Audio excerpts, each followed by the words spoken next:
തന്നെയാണ്. ആ 3യുടെ കഥ എങ്ങനെ പോകുന്നു അതിനനുസരിച്ചാണ് ഇനി 4ഉം 5ഉം ഒക്കെ എങ്ങനെയാവും എന്നുള്ള ഒരു കാര്യം നമുക്ക് ഒരു ഊഹമെങ്കിലും കിട്ടുക. എന്തായാലും ഈ ഒരു ചിത്രം എല്ലാവരും മലയാളികളെല്ലാവരും അല്ലെങ്കിൽ സിനിമാ പ്രേമികളെല്ലാവരും ഒരുപോലെ കാത്തിരിക്കുന്ന ഒരു പടമാണ് എന്നുള്ള കാര്യത്തിൽ സംശയമൊന്നുമില്ല. എന്തായാലും 9:30 ചിത്രത്തിന്റെ പൂജ നടക്കുമെന്നുള്ള കാര്യമാണ് അറിയിച്ചിരുന്നത്. പക്ഷേ ചില എല്ലാവരും എത്തുന്ന ഒരു തിരക്കൊക്കെ കാരണം ഇപ്പോൾ ഏകദേശം 10 മണിയായിരിക്കുന്നു. നമ്മുടെ ലാലേട്ടനാണ് വന്നുകൊണ്ടിരിക്കുന്നത്. അതിൻ്റെ ഒരു ആരവവും ആഘോഷവും ഒക്കെയാണ് ഈ ഒരു ലൊക്കേഷനിൽ മുഴുവനായിട്ട് കാണുന്നത്. അതിൻ്റെ ഒരു സന്തോഷത്തിലാണ് എല്ലാവരും എന്ന് തന്നെ പറയാം. ലാലേട്ടൻ്റെ വണ്ടി കാർ ഇവിടെ എത്തിയിരിക്കുന്നു. അതോടൊപ്പം ലാലേട്ടൻ വന്നതിൻ്റെ ഒരാഘോഷം. ഒരുപാടധികം സ്റ്റുഡൻസ് ഇവിടെ ഉണ്ട്, പിള്ളേരുണ്ട്.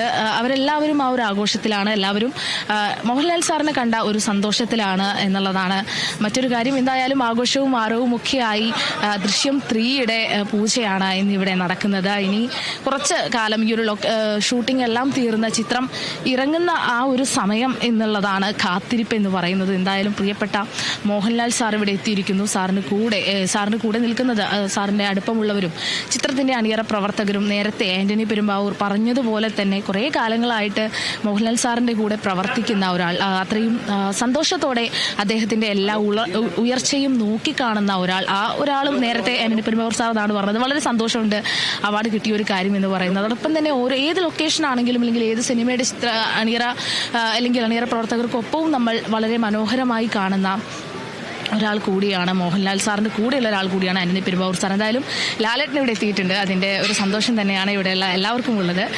എല്ലാവരും ഒരുപാട് ആഘോഷത്തിലാണ്. പൂജ ഇന്ന് തുടങ്ങുന്നതിന്റെ സന്തോഷമുണ്ട്. അതോടൊപ്പം തന്നെ ഒരു കാത്തിരിപ്പിന്റെ കുറച്ച് നാളുകളാണ് ഇനിയുള്ളത് ചിത്രം പുറത്തിറങ്ങാനായിട്ട്. അപ്പോൾ അതിന്റെ ഒരു സന്തോഷമുണ്ട്. ദൃശ്യം 3 എന്തൊക്കെ സർപ്രൈസിങ് എലമെന്റ്സ് ഇവിടെ ഒരുക്കി വെക്കുന്നു എന്നുള്ളതിന്റെ മറ്റൊരു സന്തോഷവുമുണ്ട്. ഇനി അല്പസമയത്തിനകം തന്നെ പൂജ ആരംഭിക്കും. അതിനുള്ള ഒരു കാര്യങ്ങളൊക്കെയാണ് ഇപ്പോൾ ചെയ്തുകൊണ്ടിരിക്കുന്ന. എല്ലാവരും സ്റ്റേജിന് മുകളിലേക്ക് ഈ ഒരു പൂജ നടക്കുന്ന ഭാഗത്തേക്കെല്ലാം കയറിയിട്ടുണ്ട്. അപ്പോൾ ഇനി കുറച്ച് സമയം കൊണ്ട് തന്നെ പൂജ ആരംഭിക്കുമെന്നാണ് നമുക്കും പറയാനുള്ളത്. രേണുക, ഇത് തന്നെയാണ് വിജിത. ഞാൻ നമ്മുടെ കഥാനായകൻ അവിടെ എത്തിയോ എന്ന് ചോദിക്കാൻ വരികയായിരുന്നു. അപ്പോഴായിരുന്നു ലാലേട്ടന്റെ ആ മാസ് എൻട്രി എന്ന് വേണം പറയാൻ. ആ ഒരു കുട്ടികളുടെ ശബ്ദം കേട്ടപ്പോഴേ മനസ്സിലായി ലാലേട്ടൻ അവിടെ എത്തി എന്നൊരു കാര്യത്തിൽ എനിക്ക് ഉറപ്പായിരുന്നു. എന്തായാലും ലാലേട്ടൻ എത്തിയിട്ടുണ്ട്. അല്പസമയത്തിനുള്ളിൽ ദൃശ്യം 3യുടെ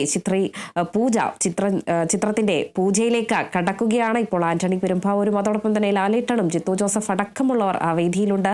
ഏതാനും മിനിറ്റുകൾക്കുള്ളിൽ എന്തായാലും ഇപ്പോൾ ആ പൂജയിലേക്ക് നമ്മൾ കടക്കും. ജോർജ് കുട്ടിയും കുടുംബത്തിന്റെയും വിശേഷം ഇനി എങ്ങനെയായിരിക്കും എന്നൊരു കാര്യത്തിലാണ് എല്ലാ പ്രേക്ഷകരെ പോലും നമ്മളും ആകാംക്ഷയിലാണ്.